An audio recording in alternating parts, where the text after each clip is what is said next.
PCOD ഉള്ള ആൾക്കാരൊക്കെ പൊതുവെ ജങ്ക് ഫുഡ് കഴിക്കുന്ന ആൾക്കാരാണ് എന്നുള്ള ഒരു നോഷൻ പബ്ലിക്കിനുണ്ടെന്ന് തോന്നുന്നു അല്ലേ. എൻ്റെ ക്ലയൻറ്റ്സ് എപ്പോഴും പറയാറുണ്ട് ആളുകൾ ഭയങ്കരമായിട്ട് ഫുഡ് ഷെയിം ചെയ്യും എന്നുള്ളത്. PCOD വന്നത് നീ അതും ഇത് വാരി കഴിച്ചുകൊണ്ടാണ്, വലിച്ചു വാരി കഴിക്കുന്നതുകൊണ്ടാണ് എന്നുള്ളതൊക്കെ.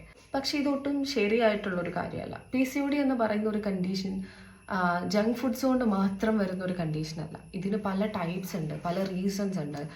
ജനറ്റിക് പ്രീഡിസ്പോസിഷൻ ഉള്ള ആൾക്കാരുണ്ട്, ഒരുപാട് ട്രോമാറ്റിക് ആയ ഇൻസിഡൻസ് സർവൈവ് ചെയ്യുന്നതുകൊണ്ട് വരുന്ന ആൾക്കാരുണ്ട്, എൻവിയോൺമെൻറ്റ് ഭയങ്കര സ്ട്രെസ്ഫുൾ ആൻഡ് ടോക്സിക് ആകുമ്പോൾ PCOD വരുന്ന ആൾക്കാരുണ്ട്.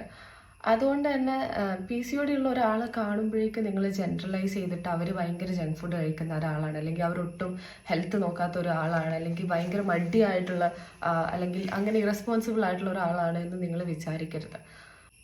ബിക്കോസ് PCOD എന്ന് പറയുന്നത് is a very hard condition to deal with. പലപ്പോഴും ഇത് ഉള്ള ആളുകൾക്ക് പോലും അവരുടെ ബോഡീനെയും അവരുടെ മൈൻഡിനെയും അണ്ടർസ്റ്റാൻഡ് ചെയ്യാൻ ഭയങ്കര ബുദ്ധിമുട്ടാണ്.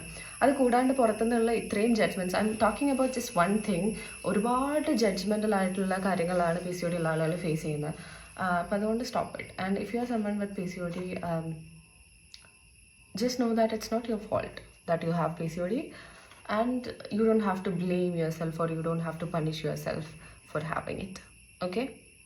Take care of yourself. Bye.